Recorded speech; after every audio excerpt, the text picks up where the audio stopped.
CRASHX500 Asks is a brand new segment where I discuss topics relating to the subject of video games and or anime. It contains my raw biased opinion and is created for the purpose of either debate and or discussion. Now that that's cleared up, let us begin. The Fire Emblem series is one of Nintendo's longest running franchises and has been around for over 25 years. Throughout its lifetime, the series has gained critical acclaim and a strong following from its fans. However, it wasn't until recently that the series hit the big time with the two most recent entries, those being Fire Emblem Awakening and Fire Emblem Fates.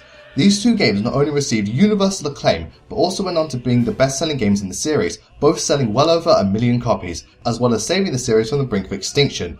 These two games have ushered in a new era of Fire Emblem, introducing many new fans to the series and were different from the traditional Fire Emblem norm. But like with anything that gets popular and or is different from what people are used to, there's been a ton of backlash. Despite the critical praise, a good chunk of Fire Emblem fans despise these games and see them as nothing more than watered down versions of what made the series great, as well as some of the new additions being nothing more than blatant and shameless pandering. Even though there are a large chunk of fans who love and accept both these games and the old ones, there has also been a massive divide in the Fire Emblem community, with the newer fans having next to no knowledge of the series before Awakening and Fates, and thus being rather biased towards them, and the older fans refusing to accept Awakening and Fates as actual Fire Emblem games. Now, as someone who's played all the Western Fire Emblem games and the Japan exclusive Binding Blade, I have a lot of experience with the Fire Emblem series and what it stands for, and while I love every Fire Emblem game including both Awakening and Fates, I have begun to notice certain trends and changes these two games have introduced that may end up devaluing the series in the long run and lose sight of what made the series so great in the first place. So I ask this question: have Awakening and Fates ruined Fire Emblem? Let's find out, and keep in mind I'm looking at this from my perspective. This is just my take on the situation and is purely my opinion. First, a little history lesson. Fire Emblem Awakening, released in 2012 in Japan, was the 13th entry in the Fire Emblem series, and was also going to be the last game in the series considering the series' poor sales despite some very strong titles. As such, Awakening introduced and changed many concepts to the Fire Emblem norm as a last-ditch effort. However, the game ended up being a massive success. Critics loved it, it introduced many new fans to the series, and it went on to be the best-selling Fire Emblem game to date, so much so that it saved the series from extinction. 3 years later, Nintendo released Fire Emblem Fates, a game that, despite having its own qualities, followed in the footsteps of Awakening by reusing and recycling many of the traits that made Awakening so unique. Now I bet you're all wondering, if Fire Emblem Awakening was a happy accident and the changes were a last-ditch effort, why didn't they go back to the more traditional Fire Emblem style with Fates? Well, there are many reasons for this, but this is the main reason. Awakening made money. In any type of industry or whatever product you're making, be it a movie, an anime, or a video game, the bottom line is that companies and developers want to make money. Now, some are more obvious about doing this and will cut corners to get a product out the window in order to make a quick buck, and others will pour their heart and soul into their work, but they're all trying to make money at the end of the day. Fire Emblem is no different, and considering Awakening made so much money that not only was it a financial success but also saved the series, of course they're going to follow in the footsteps of Awakening and capitalize on its success. That's just common sense. Despite this, however, following in Awakening's footsteps wasn't without its consequences, since a lot of the concepts that worked in Awakening were shoehorned into Fates without properly being thought out, such as the deep realms and the recycled characters. And considering Fate's success, this begs the question of how long the developers will be riding off Awakening and copying it even if what they copy doesn't translate well into the next game. Now, in regards to Awakening, one of the biggest changes are all the additions to the tried and true Fire Emblem gameplay, with things like pair-up and reclassing, even though technically Shadow Dragon did it first, but shut up, I'm trying to make a point. Many people have argued that these changes are gimmicky and broken, taking away from the challenge of the game and making the game exploitable and too easy, which is true in regards to Awakening. However, Fates balanced these out, and now I feel they add to the game rather than take away. Although there was one change which really split the fanbase down the middle, that being Casual and Phoenix Mode. Yes, I know Fire Emblem 12 did Casual Mode first, but that was a Japan-only game. These new modes caused the fanbase to go into a frenzy, as one of the main draws of Fire Emblem was permadeath, as allies who died in the battlefield were dead for good, and these two modes removed permadeath, allowing allies to come back to life. Many argue this defeats the entire purpose of this series, whereas others say it's to get new players into the series. Personally, I don't have that big of a problem with these modes, because for one thing, they're optional, so you don't have to play them. And personally, I'm down with Casual Mode, since even though I don't use it, I know that getting into Fire Emblem isn't easy because of the permadeath, so I find this to be a good alternative. Phoenix Mode, however, is something I do not agree with, because I think it just lets you win the game by having allies respawn at the start of every turn. But many have argued that it's for those who want to do all the support or just experience the story. Gameplay wasn't the only thing that was dramatically changed though, as the Fire Emblem series went for a massive facelift with a completely new art style. Now, Fire Emblem has always had an anime-ish art style in regards to characters, but it was also somewhat photorealistic and rather down to earth. Awakening and Fates were completely different, as character designs were very anime-esque and were overall very out there and in your face. This again divided fans with people being for or against the new art style. Personally, I see the new art style as both a blessing and also a curse. I feel this new art style really helps to make the characters a lot more visually distinct from one another, as each character has a unique look to them, and the cast as a whole is a lot more visually diverse, along with the characters being much more expressive than before, adding to their charm and personality. Though I do find some of the character design to be rather over the top at times, and some of them are just plain silly. Not to mention the one big complaint these new designs have ushered in: fan service. Well, considering the more anime style look, this was bound to happen. Fire Emblem characters for the most part had pretty looking designs, but nothing overly sexualized or exposing, but with the new games, oh boy, they fixed that right up. Well, Fates did at least. Awakening in terms of fan service wasn't too bad in all honesty. I mean, yeah, there was Olivia in a somewhat revealing outfit, the beach DLC stuff, as well as Faja and dead ass, but overall the fan service was rather underplayed and few and far between. Not in the case of Fates though, because they did not hold back with the tits and arse. Yes, I'm referring to Camilla, but she's not the only one. Charlotte's design is, in my opinion, much worse. I mean, just look at it. Look at it! This is the least bit subtle and is trying way too hard to be sexy. Now granted, it kinda makes sense in the context of her character, but I still feel it's way too much. I also hear people say Kagero is too sexualized, but that's reaching if you ask me. I mean, yeah, she has big breasts, but that's about it. Now in regards to Camilla, I actually like her design for the most part, though we could do without the open crotch and butt flap, but I hate the way she's portrayed in cutscenes. I mean, seriously, this is taking things way too far, and it's because of shit like this that people are quick to dismiss characters like Camilla and Charlotte as nothing more than fan service, which is sad since I really like these characters and I feel others would too, but it's hard to argue against their over-sexualization. And I'm not against fan service, but because of Fire Emblem's more serious tone, even though I was fine with it in Awakening, the level of fan service in Fate is way too distracting and really takes away from the tone of the game and devalues the characters. Speaking of which, characters are naturally the biggest part of Fire Emblem, and the cast of Fates and Awakening tend to be either a love them or hate them situation among the fanbase. Personally, I feel this is an area both games have done extremely well, since I love the cast of both games, giving us loads of great characters with personality, depth, uniqueness, strong backstories, and are often really good units on the battlefield, not to mention both games having rather large casts, especially in regards to Fates. With that said, however, some of the characters are really over the top to the point in which they're just silly, and others are just cliches of many traditional anime tropes. I mean, just look at Tsundere bitch over here. Despite my love for the cast, I have to point out that both games really dropped the ball in regards to two types of characters, those being the villains and the avatar. Now, villains are a big part of any story, and Fire Emblem is no different, as in the past the series has given birth to some truly great villains like Nagal, Ashnard, and Sephiroth, as well as some amazing villains like Sephiel, Lion, and the motherfucker himself, the Black Knight. Awakening and Fates really botched the villains this time round, since the villains in Awakening were crap, and the villains in Fates were disappointing to say the least. Aside from Yenfei, the villains in Awakening were a joke. Gangrel, Warheart, Valadar, and Aversa were all crappy villains that were either one-dimensional, watered-down versions of past villains, or just there for the sake of being there. And then there's the issue of Grima, which was one of the dumbest twists in the entire series.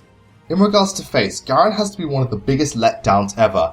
I mean, Garen could have been such a good villain. All the ingredients were there to make him a fantastic villain, possibly one of the best in the series. From his backstory to his relationship with other characters to how the events in the story unfold, Garen's potential was so strong that the fact that they made him so one-note and completely irredeemable just makes it all the more painful. I mean, how great would it have been to see Garen battle with himself as he went between his past respectable self to his current cruel state due to his internal corruption. That way you could see and understand why Xander respects him so much, as well as making him more threatening when the corruption takes place. Other villains like Hans and Iago could have been better but ended up being nothing but scumbags, and Anankos had lots of potential as well, but was introduced so late into the game there was barely any time to develop him.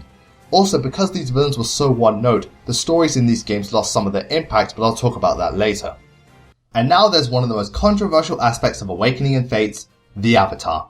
Now, the Avatar isn't something new to the Fire Emblem series, since Blazing Sword and Heroes of Light and Shadow had avatars, but they were rather underplayed and never took center stage.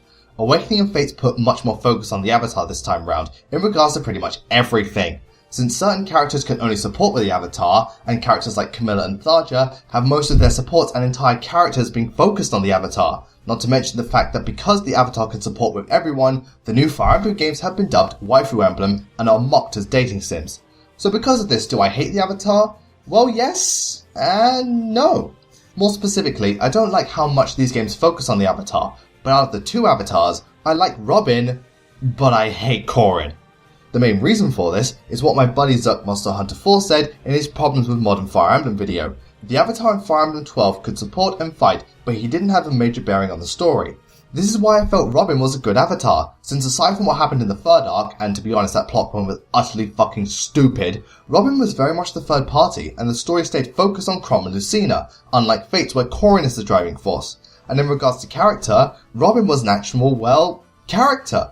Robin was an overall very nice and knowledgeable person, but was also rather serious and could be sarcastic and condescending. Robin was a strong tactician, but not all of Robin's plans worked, and aside from the final arc, the story wasn't about Robin. Robin was the outsider, and I felt Robin fit the role of Avatar well, despite not really being an Avatar due to Robin's lack of a blank slate personality. Corrin on the other hand is just that, a blank slate, since Corrin is about as bland as you can get, with Corrin's only real trait being that Corrin is really naive, and because of that Corrin brings down Fate's story, and the entire point of the game considering Corrin's decision really doesn't impact on Corrin's character in the long run. I get that they were trying to make Corrin the optimist, and have hope in order to bring the nations filled with hatred together, but to me it doesn't work since the naivety goes too far and characters will often forgive Corrin no matter what happens, and because of that Corrin doesn't learn, change or develop. You'd think that Corrin, regardless of the choice made, would be more torn up and angry about what's going on in each story and how it would affect his relationship with the characters. Picture, if you will, Corrin chooses birthright. After hearing people like Obora and Takumi refer to his Nohrian siblings as Nohrian scum, because of Corrin's love for his siblings, Corrin snaps and has a massive fight with them, causing many members of Hoshido not to trust Corrin and become suspicious. In contrast, if Corrin chose conquest, Corrin could be struggling to come to terms with being lied to all his or her life, and struggling to accept the way Garen does things.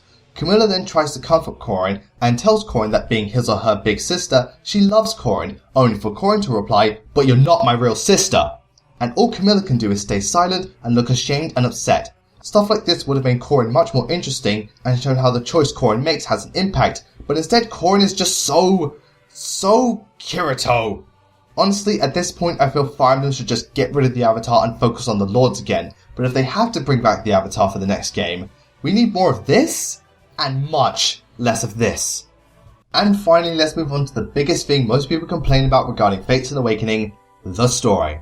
Fire Emblem has always been known for having great stories that are huge in scope and really show the horrors of war and the ideas of moral grey, yet Awakening and Fates are considered to be the weakest stories in the series and just plain bad as a whole. And much like my opinions of the Avatar, to this I say both yes and also no.